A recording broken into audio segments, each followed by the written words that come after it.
Assalamualaikum warahmatullahi wabarakatuh.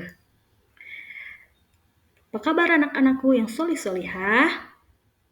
Alhamdulillah kita bertemu lagi ya bersama Ibu Dea pada pembelajaran pendidikan agama Islam dan budi pekerti.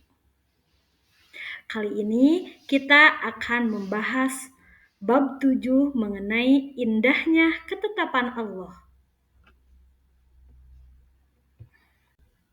Supaya lebih berkah, sebelum memulai pembelajaran, mari kita berdoa terlebih dahulu. Bismillahirrahmanirrahim. Rabbi zidni ilman warzuqni fahman. Amin.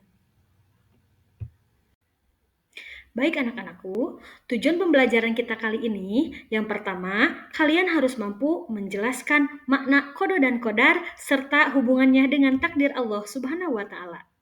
Yang kedua, kalian harus mampu membedakan jenis-jenis takdir serta memberikan contohnya dengan tepat. Baik, anak ibu yang solih dan solihah, apakah kalian tahu tidak apa itu iman kepada qada dan qadar?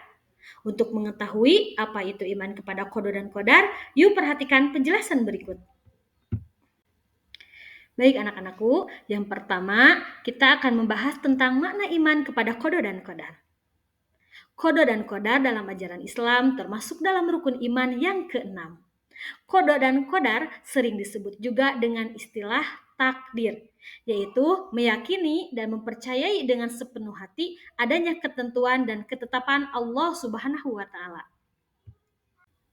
Nah, anak-anakku, untuk pengertian kodo menurut bahasa berarti hukum, ketentuan, ketetapan, kehendak, pemberitahuan, dan penciptaan. Sedangkan menurut istilah, kodo adalah ketentuan atau ketetapan Allah Subhanahu wa taala terhadap makhluknya sejak zaman azali.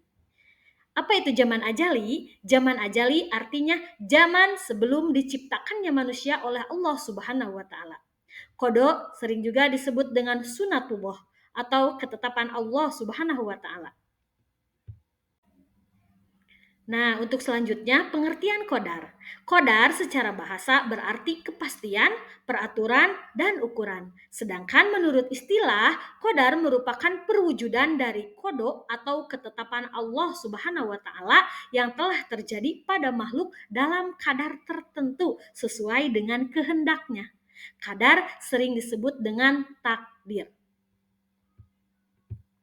Nah, jadi anak-anakku, qada merupakan ketentuan atau ketetapan Allah Subhanahu wa taala terhadap makhluknya sebelum makhluk tersebut ada, sebelum kita dilahirkan ke dunia ini. Sebagai contoh, bahwa sebelum kita dilahirkan, Allah telah menetapkan batas umur kita, jenis kelamin, rezeki, nasib, dan lain sebagainya. Namun, kita diperintahkan oleh Allah Subhanahu wa taala untuk berusaha atau berikhtiar dan berdoa agar menjadi ketetapan takdir yang baik. Sedangkan yang dimaksud dengan qadar merupakan ketentuan atau ketetapan Allah Subhanahu wa taala terhadap makhluknya yang sudah nyata terjadi. Jadi sesudah lahir ke dunia, seperti kematian, jenis kelamin laki-laki atau perempuan, kaya dan miskin, kesuksesan dan lain sebagainya. Sebagai contoh, terjadi kematian salah seorang dari anggota keluarga kita atau terjadi musibah secara tiba-tiba. Ketika kita mengalami hal tersebut, maka harus kita terima dengan ikhlas dan sabar dengan keyakinan bahwa semuanya takdir dari Allah Subhanahu wa taala. Baik anak-anakku, untuk penjelasan selanjutnya yaitu mengenai dalil tentang iman kepada qada dan qadar. Dalil iman kepada qada dan qadar terdapat di dalam Quran surah Al-Hadid surah ke-57 ayat ke-22. Yang artinya setiap bencana yang menimpa di bumi dan yang menimpa dirimu sendiri semuanya telah tertulis dalam kitab Lauhil Mahfuz sebelum kami mewujudkannya. Sungguh yang demikian itu mudah bagi Allah. Anak-anakku sekalian, untuk materi yang selanjutnya yang harus kalian pahami yaitu mengenai jenis-jenis takdir dan contohnya. Takdir ada dua, yang pertama ada takdir mubrom dan yang kedua ada takdir mu'alaq. Apa itu takdir mubrom? Takdir mubrom berasal dari kata mubrom yang berarti tetap, pasti, dan tidak bisa diubah. Takdir mubrom berarti ketetapan Allah Subhanahu wa taala yang pasti akan terjadi sesuai dengan apa yang telah tertulis di Lauhil Mahfuz dan tidak bisa dirubah dengan usaha manusia. Contoh takdir mubrom yaitu ajal atau kematian. Contoh takdir mubrom yaitu contoh takdir yang pasti akan terjadi dan tidak bisa dirubah dengan usaha manusia. Setiap manusia telah ditetapkan dan ditentukan batas usianya oleh Allah Subhanahu wa taala. Namun, ajal merupakan sesuatu hal yang menjadi rahasia oleh Allah serta tidak ada seorang pun yang mengetahuinya. Jenis takdir yang kedua yaitu takdir mu'alak. Mu'alak berasal dari bahasa Arab, yakni dari kata mu'allakun yang berarti tergantung. Takdir mu'alak merupakan ketetapan Allah Subhanahu wa taala yang masih tergantung dengan ikhtiar atau usaha dan doa manusia.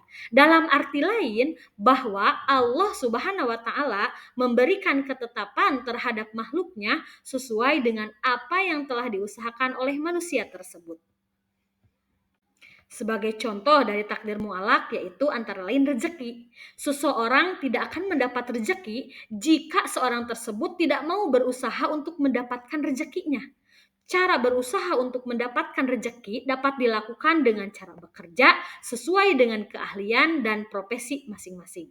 Contoh lain dari takdir mu'alak adalah kesuksesan. Seorang anak akan menjadi seorang yang sukses apabila mau berusaha dan berdoa kepada Allah Subhanahu wa taala. Salah satu cara berusaha menjadi orang yang sukses adalah dengan cara belajar dan sungguh-sungguh. Baik anak-anakku, itu saja materi yang dapat Ibu sampaikan mengenai takdir atau mengenai iman terhadap qada dan qadar. Semoga bermanfaat. Terima kasih sudah mengikuti pelajaran hari ini. Sampai jumpa di pelajaran selanjutnya. Assalamualaikum warahmatullahi wabarakatuh.